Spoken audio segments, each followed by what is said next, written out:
Hello everyone, welcome back to UPSC Time. I am Pooja Gautam and how are you? Today we will discuss Class 8 NCERT Political Science Chapter 1 Part 2. तो Indian constitution के की features के बारे में हम आज discuss करेंगे। इसके पहले हमने इंडियन कॉन्स्टिट्यूशन के बारे में बात की थी। तो इंडियन कॉन्स्टिट्यूशन के की फीचर्स के बारे में आज हम डिस्कस करेंगे। वो की फीचर्स क्या क्या हैं, जैसे फेडरलिज्म है, और दूसरा की फीचर है इसमें है supremacy of constitution, independency of judiciary, parliamentary form of government और सेपरेशन ऑफ पावर्स। ये सारी चीज़ें जो हैं हम आज डिस्कस करेंगे। फंडामेंटल राइट्स, डीपीएसपीस जो है इंडियन कॉन्स्टिट्यूशन के की फीचर हैं। Federalism refers to existence of more than one level of government in the country. In India, we have government at the state level, at the central level, and Panchayati Raj is the tier 3 of government. Federalism जो है government के level को define करता है, उनके existence को more than जो one, एक से ज़्यादा जो गवर्नमेंट के लेवल होते हैं वो फेडरलिज्म को डिफाइन करता है। जैसे कि vast number of the communities in India mean that system of the government needed to be divide. It means कि इतना ज़्यादा इसमें इंडिया में पॉपुलेशन है या बहुत सारी कम्युनिटीज़ के लोग यहाँ पर रह रहे हैं, तो उसके लिए गवर्नमेंट को डिवाइस करने की ज़रूरत हुई। और इसलिए कि ऐसा नहीं कि दिल्ली में जो बैठा हुआ है पर्सन वही लॉ बनाए, एक ही पर्सन के सारे हाथ में सारा काम हो। इसीलिए यहाँ पर क्या है, सेंटर के साथ में भी कुछ शक्तियाँ दी गई हैं, कुछ जो पावर है गवर्नमेंट जो है स्टेट गवर्नमेंट के साथ में है, और कुछ जो लोकल लेवल पर होती है वो पंचायती राज व्यवस्था, उसके साथ में भी गवर्नमेंट को डिवाइस किया गया है 3 लेवल पर। जैसे कि सेंट्रल लेवल हो गया, स्टेट लेवल हो गया, पंचायती राज जो tier 3 जो लोकल लेवल गवर्नमेंट है। इसमें जैसे कि जो फेडरलिज्म का जो फीचर है इसमें देखते हैं, इंडियन कॉन्स्टिट्यूशन ने पावर को डिवाइस करने के लिए इन्होंने कुछ लिस्ट बनाई हुई है। वह लिस्ट है 3 लिस्ट हैं जो बनाई गई है, क्या है, union list, state list, concurrent list. इन सभी में उन सारे इश्यूज़ को डिटेल में डिस्क्राइब किया गया है कि जैसे कि किस इशू पर सेंट्रल गवर्नमेंट लॉ बनाएगी, किस इशू पर स्टेट गवर्नमेंट लॉ बनाएगी। और जो कंकरेंट लिस्ट में आता है उसमें स्टेट एंड यूनियन जो गवर्नमेंट है दोनों लॉ इस पे बनाते हैं। तो इंडियन कॉन्स्टिट्यूशन है ये भी स्पेसिफाई करता है कि जो गवर्नमेंट है उसको कहाँ से पैसा मिलेगा, किस काम के लिए पैसा मिलेगा, इन सारी चीज़ों पे भी गवर्नमेंट इसमें डिफाइन किया गया है। जैसे कि इसमें एक अगला फीचर जो है सुपरमेसी ऑफ कॉन्स्टिट्यूशन, इसमें सुप्रीम जो है क्या है, कॉन्स्टिट्यूशन है। और इंडिपेंडेंसी ऑफ जुडिशरी दूसरा एक इसका फीचर, इंडिपेंडेंसी ऑफ जुडिशरी। उसके लिए जैसे इसमें बताया गया है इंडिपेंडेंसी ऑफ जुडिशरी में लोअर कोर्ट, हाई कोर्ट और सुप्रीम कोर्ट। ये क्या है,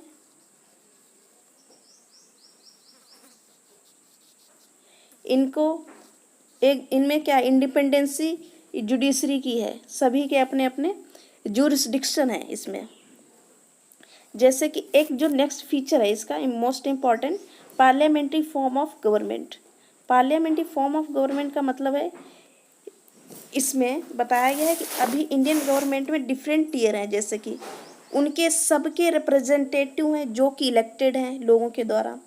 parliamentary form of the government का मतलब क्या है कि इंडियन गवर्नमेंट में जैसे कि सेंट्रल लेवल पर जो गवर्नमेंट है, स्टेट लेवल पर गवर्नमेंट है, जो लोकल लेवल पर गवर्नमेंट, पंचायती राज जो व्यवस्था है, इन सभी में जो भी रिप्रेजेंटेटिव होता है वो इलेक्ट किया जाता है लोगों के द्वारा। तो दिस इज क्या है, this is parliamentary form of the government. और इसमें ही जिससे कि पार्लियामेंट्री फॉर्म ऑफ गवर्नमेंट का एक और इसमें फीचर है universal adult suffrage for all citizen. लोगों का जो डायरेक्ट रोल है रिप्रेजेंटेटिव में इलेक्ट करने के लिए, और क्योंकि लोग वोट, राइट टू वोट है, यहाँ पर हर किसी को वोट देने का राइट है और अपना जो रिप्रेजेंटेटिव इलेक्ट करने के लिए इसमें इनको अधिकार दिया गया है। तो जो रिप्रेजेंटेटिव अकाउंटेबल होगा किसके लिए? लोगों के लिए, क्योंकि वोट उन्होंने लोगों से लिया हुआ है। तो ये क्या है? Parliamentary form of the government. Next जो है इसमें, नेक्स्ट है separation of powers. Separation of powers का मतलब क्या है? इसमें इंडियन गवर्नमेंट जो है, मतलब स्टेट है, जो इंडियन स्टेट है उसमें क्या है? 3 ऑर्गन है। वो 3 ऑर्गन कौन कौन से हैं? एक लेजिस्लेचर है, एग्जीक्यूटिव है, जुडिशरी है। लेजिस्लेचर का काम होता है refers to are elected representatives. Executive का है small group of people who are responsible for implementing laws and running government. Judiciary refer क्या करती है? जुडिशरी जो है system of courts in this country in order to prevent misuse of power by any one branch of state. The constitution says that each of these organ should exercise different powers. तो इसमें क्या है? Each organ act as check on the other organ of state and there ensure the balance of power between all 3 organ. इसमें क्या है? जैसे कि जो लेजिस्लेचर है वह क्या है? इलेक्टेड रिप्रेजेंटेटिव है। क्या है? इलेक्टेड रिप्रेजेंटेटिव हैं जो कि लोगों के लिए रिस्पॉन्सिबल होते हैं। और एग्जीक्यूटिव क्या है? एग्जीक्यूटिव का काम होता है कि इम्प्लीमेंट द लॉज और गवर्नमेंट को चलाना, रन द गवर्नमेंट। जो लेजिस्लेचर है टू मेक द लॉज, ये लॉ बनाते हैं और कि ये इलेक्टेड रिप्रेजेंटेटिव होते हैं। और जो जुडिशरी है, जुडिशरी का क्या काम होता है? To prevent the misuse of power of the any one branch of the these organs. Misuse को रोकना, किसी भी पावर, किसी भी गवर्नमेंट की जो ब्रांच है या फिर उसका इंस्टीट्यूशन है, ऑर्गेनाइजेशन है, उसको प्रिवेंट करना। तो ये जुडिशरी का काम होता है। एग्जीक्यूटिव का इम्प्लीमेंट करना द लॉज को, लेजिस्लेटिव लॉज को बनाना, ये इसके फीचर हैं। तो ये था सेपरेशन ऑफ पावर्स। 3 ऑर्गन्स में इस पावर्स को डिवाइड किया गया था। अगला जो है इसका की फीचर जो है, एक जो फीचर है इसमें सेकुलरिज्म। सेकुलरिज्म मीन्स होता है a secular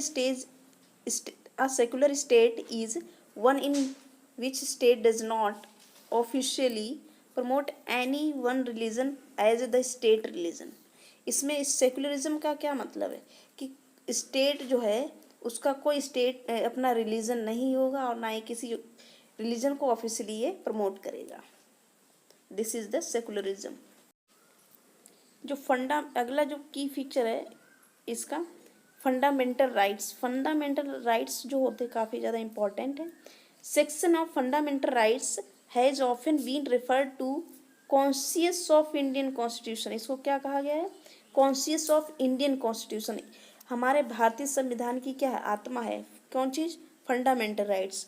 colonial rule had created a certain suspicion of state in the minds of nationalists, and they wanted to ensure that a set of written rights would guard against the misuse of state power in independent India. Fundamental rights therefore protect citizens against arbitrary and absolute exercise of power by the state. Constitution thus guarantees the rights of individuals against state as well as against other individuals. Fundamental rights क्या करता है? Citizen को protect करता है arbitrary या फिर absolute exercise of power by the state. State की जो एब्सोल्यूट एक्सरसाइज की जो पावर शक्तियाँ होती हैं उनके अगेंस्ट क्या करता है? इसको प्रोटेक्ट करता है। और जो कॉन्स्टिट्यूशन है गारंटी कर देता है कि किसी भी इंडिविजुअल के जो फंडामेंटल राइट्स हैं उनको वायलेशन नहीं होगा, उनका वायलेशन नहीं होगा।